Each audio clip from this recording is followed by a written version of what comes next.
Most people believe that if only they would solve the problems in their life, all would be wonderful. For some, it's lack of money, lack of time, or lack of communication in their relationships that stand in the way of their happiness. The list is long. For those of us living with chronic illness, it's likely that our issues are being unable to take part in a work we enjoy, a social life, a love life, engaging with our family, or anyone for that matter. They could come from being bedbound, housebound, or barely functioning in the outside world.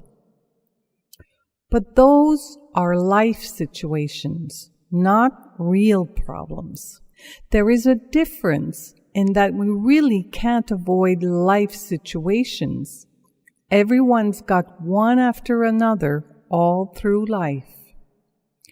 We've looked at some real problems that we can overcome because they are within, such as tunnel vision, fear, confusion, guilt. These real problems, meaning opportunities for growth, and the solutions I suggested are signposts for you to consider as you strive to live with a more peaceful heart while you enhance your unique abilities to lift your spirit and general wellness. Now let's explore an energy-consuming problem that so many of us share and see what we can do to get free of it. Real problem number 5, shame. This is the belief that we are worth less than others, that we have terrible and permanent flaws. Shame is different from guilt because even when we have done nothing wrong, we are convinced that we are fundamentally bad. We've all experienced the feeling of shame in specific situations when we were not at our finest.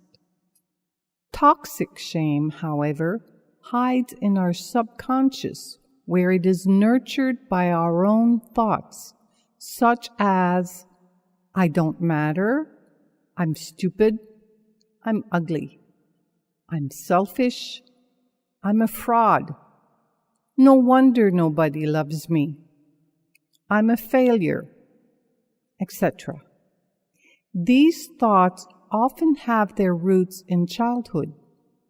When our parents chastised us for our imperfections, they unknowingly sowed seeds of shame that can take a lifetime to overcome.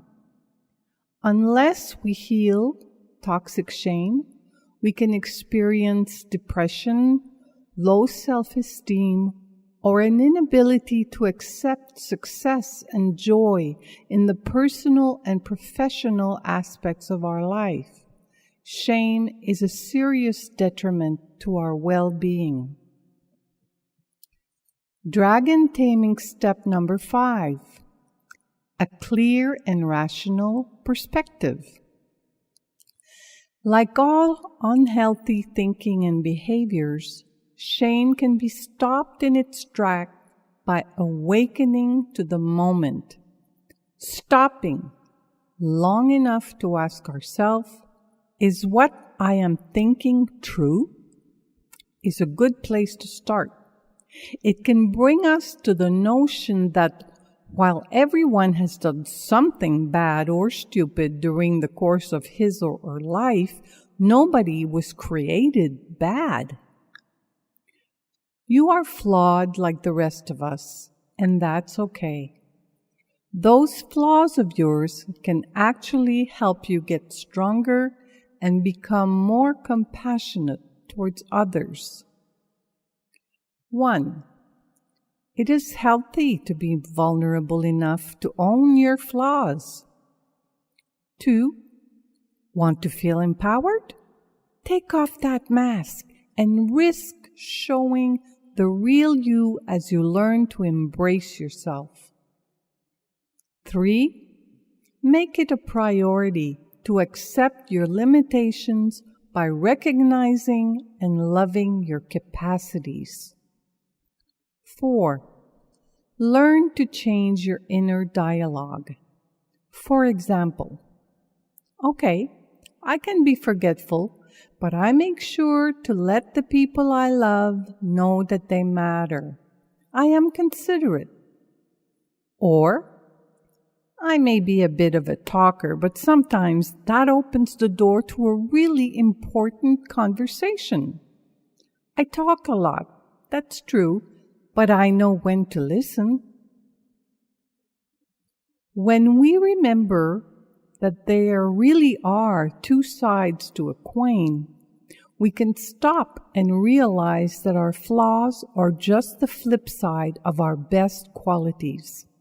When we stop shaming ourselves for our imperfections and focus on our strengths, we begin to see that flip side in others as well.